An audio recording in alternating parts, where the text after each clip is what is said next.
Hey Refuel, Wesley from Bayside Davis. Hope you're having an amazing day. And if not, I have an encouraging word for you.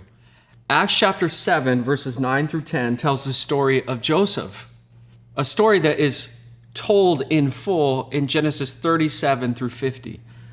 And it says this: because the patriarchs were jealous of Joseph, they sold him as a slave into Egypt, but God was with him and rescued him from all of his troubles. The story of Joseph is a complex story. It's a story that really parallels the story of all of our lives. There is suffering and rejection, and then there's God at work in the midst of the suffering. Just a short, abbreviated summary of Joseph's story here. Joseph's brothers were jealous of him because he was the favorite son of the father, Jacob. And then he had a dream one day that God was going to raise him up as a massive ruler, as an important ruler, and he'd be a ruler over his brothers. And he decided to tell them that story. Now, I don't know about you, but if you go to your siblings and be like, oh, God gave me this dream, this vision, that I'm going to rule over you someday, your siblings are not going to be stoked on that. They're not going to be like, oh my goodness, I've always wanted you to be my ruler and leader. They're going to become envious or jealous. So they sell him into slavery. He goes to Egypt. He's put into prison based on an injustice. He's sitting in jail, probably discouraged, feeling defeated. But God was with him, and God rescued him. There's a paradigm in this story and also in the story of Jesus that is so important that I want to encourage you with today. Sometimes we're rejected by people, Joseph rejected by his brothers, but accepted by God.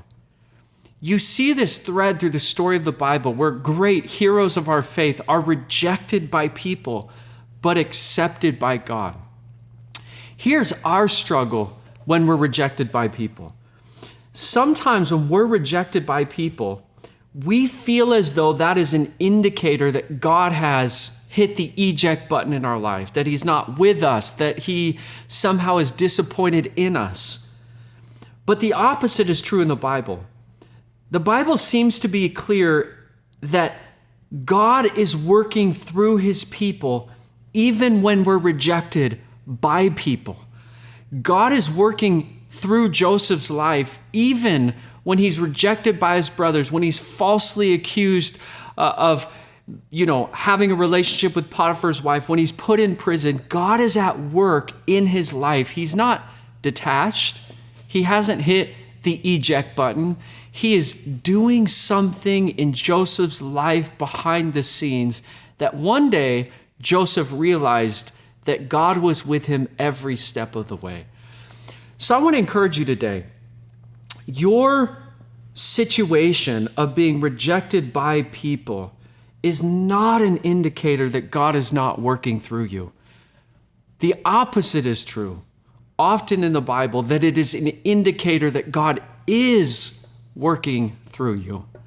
A false ideal in the Christian life is that we will never experience persecution, we'll never experience opposition, we'll never experience rejection. That is a false expectation.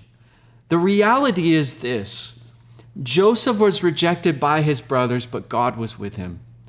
Jesus was rejected by his creation, but God was with him. Joseph was sold into slavery and unjustly imprisoned, but God rescued him. Jesus was crucified unjustly on the cross, but God raised him from the dead. And at the end of their stories, there's incredible hope. Joseph was exalted to the place of influence and authority in Egypt and saved his family. And Jesus was exalted to the right hand of the throne of his Father, and he's ruling and reigning today. Sometimes we're rejected by people, accepted by God, and there's injustice in that story, but one day God is going to exalt each one of us to a beautiful place of hope. And I want you to remember the story of Joseph and Jesus in your life today. Sending prayers and love your way. Hope you have an amazing rest of your day.